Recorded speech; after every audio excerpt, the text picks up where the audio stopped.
작년 7월부터 김재규 경찰학원에서 공부 시작하여서 이번 2022년 2차 경북청에 최종 합격하게 된 박윤민이라고 합니다. 필기시험 같은 경우에는 작년 3월에도 합격을 했기 때문에 필기시험만 따지면 8개월 정도 했고 최종 합격까지 하는 데는 1년하고도 반 정도 걸렸습니다.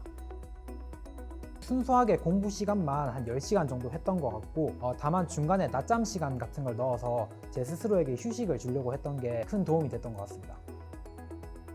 일단 경찰 학원을 선택하는 데 있어서 저 같은 경우에는 어떤 식으로 하루에 루틴이 돌아가는지 중요했고 학원이 넓은 공간을 가지고 있기 때문에 체력을 준비하는 데에도 그런 공간을 다양하게 활용할 수 있기 때문에 그런 부분에서 선택을 하게 되었습니다.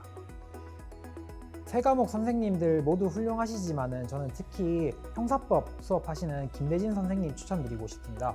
김대진 선생님 같은 경우에는 주로 두 음자를 따서 쉽게 외우는 방법을 가르쳐 주시는데 이런 법 과목에게 굉장히 낯선 사람들에게도 그런 접근성을 높이는데 큰 도움이 되었다고 생각하기 때문에 저는 김대진 선생님 특히 추천드리고 싶습니다.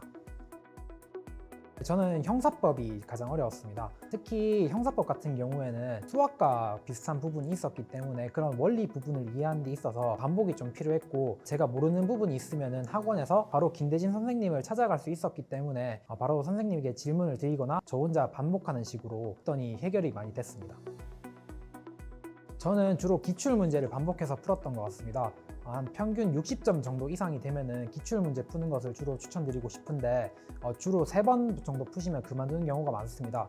그러시지 마시고 최소한 5번, 많게는 10번 정도 같은 기출문제를 푸셔서 그에 대한 숙달이라든지 개념인식이 확실하게 된다면은 그 문제가 나중에 나오더라도 절대 틀리지 않을 거라 생각합니다.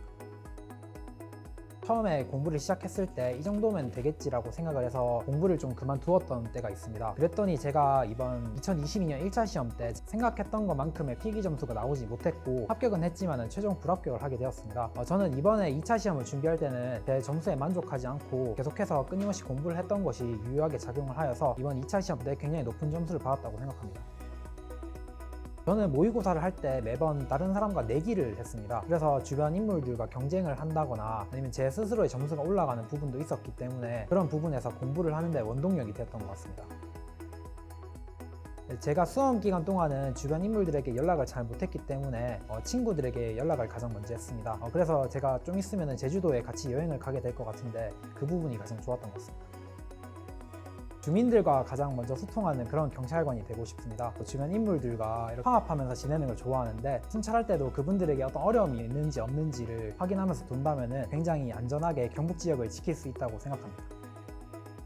수험생 누구에게나 자신이 공부를 그만두고 싶다는 생각이 들 것 같습니다. 굉장히 자신이 합격할지 불합격할지도 불안한 시기이고 이 정도면 되겠지라고 방심하는 경우도 많아서 그만두고 싶고 놀고 싶은 경우가 많을 텐데 오히려 그럴 때일수록 자신을 좀 더 억제하고 채찍질을 하면서 공부를 하신다면 좋은 결과 얻으실 거라고 생각합니다. 다들 힘내셔서 중앙경찰학교에서 뵀으면 좋겠습니다. 감사합니다.